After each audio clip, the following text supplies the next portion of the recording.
Hi guys and welcome to my vlog. If you're someone like me, I'm sure you love the For Dummies book series. For the simple reason that they take a light-hearted approach to make complex subjects look easy.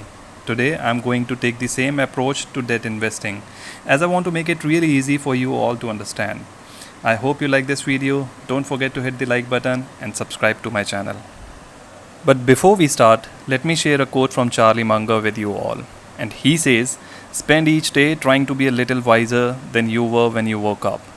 Taking his advice very seriously, let's do exactly that. Get a little wiser by watching this video. And with that, let's get started. Now, if you have watched my last video where I made a case for debt investing, you might remember that debt investing is where you lend your idle money to a borrower for a fixed period in return for a fixed interest. Debt investing promises you fixed returns at a moderate risk. And I had also mentioned that you are a debt investor already, even if you haven't realized it, as your savings account, fixed deposit, PPF, NSC, all are debt investments. A very important question to answer at this stage is, why would you invest into debt? And the only reason I know of to make a case for debt investing is to lower your risk profile and reducing the volatility in your investment portfolio. Again, from my last video, you might recall that there are two critical considerations that you need to make while making a debt investment: the quality of the borrower and the tenure of the debt investment. And we will understand both of these better in just few minutes. Before we move on, I want to make it very clear that the objective here is to protect and grow capital without losing your sleep. We are not investing into debt to generate market beating returns. If you want to generate higher returns, it would be far safer to invest into equity than debt. High return generating debt investments are riskier than stock investing. If you can remember that principle, let's move on. And the very first aspect I want to start with is the time frame. In general, debt investments are not very well suited for long-term goals and are ideal for any short-term goal that you might have. But that doesn't mean you should not invest into debt for long term. As I said earlier, the goal is to reduce the risk profile and volatility in the overall portfolio. And given your risk appetite, you can consider investing in debt even from a long term. Though you must keep in mind that longer the term, more the credibility of the borrower matters. The interest rate risk is also higher when you invest in debt for long term.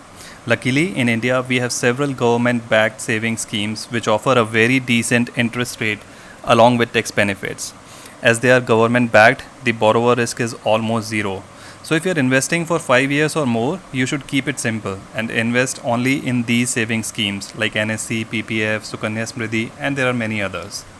As they come with a lock-in period, you also get the benefit of compounding, as you can't withdraw the interest earned.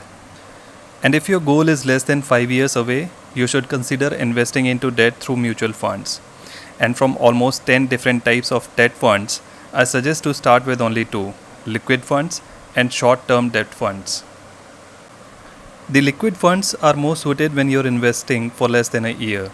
They generate returns similar or slightly better than fixed deposit with banks and can be used to create an emergency fund, as there is no lock-in or penalty for premature withdrawal.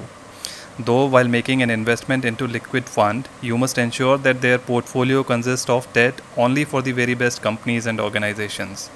For less than 1 year borrowing, the best companies are rated as A1 plus and government borrowings are indicated as sovereign. So if you invest into a liquid fund where the portfolio is built using only A1 plus and sovereign debt, the risk is again very low. As for an example, let's look at the portfolio mix of HDFC Liquid Fund. As you can see, they are mostly invested into sovereign and A1 plus debt, along with some AAA and cash equivalent. So the risk here is, again, as I suggested, is very low. Moving on to a goal which is more than a year but less than 5 years away. For such goals, you should consider a short-term debt fund instead of an FD, as they offer higher returns along with tax benefits. Once again, you need to ensure that the portfolio of the short-term debt fund consists of only highly rated companies and government securities. For debt of more than a year, the best companies and organizations are rated as AAA, followed by AA plus and AA.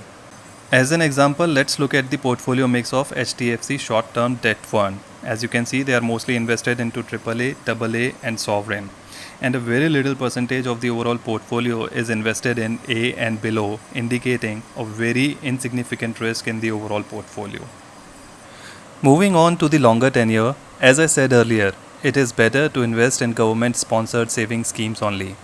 There is no real need here for us to take a risk. So, to summarize, invest into debt mutual funds for your goals which are in less than 5 years. For the rest, consider government saving schemes only. With this approach, even if the risk is not zero, you can be assured that you can safely do your debt investing and sleep peacefully. One more important point to note here is that these ratings, even if they are good indicator of the quality of the borrowing company or organization, are no guarantees for safety. In very recent past, even AAA rated ILNFS and DHFL have defaulted on their debt repayments. Even though such occurrences are rare, you must realize that investing into debt mutual fund does carry some risk, and finding the right fund manager is very important as well. And before I close, a look at the debt landscape. On the left is a borrower, and moving towards the right is an investor. If you are on the extreme left, may God help you. We should all aspire to be on the right as a debt investor. Thank you.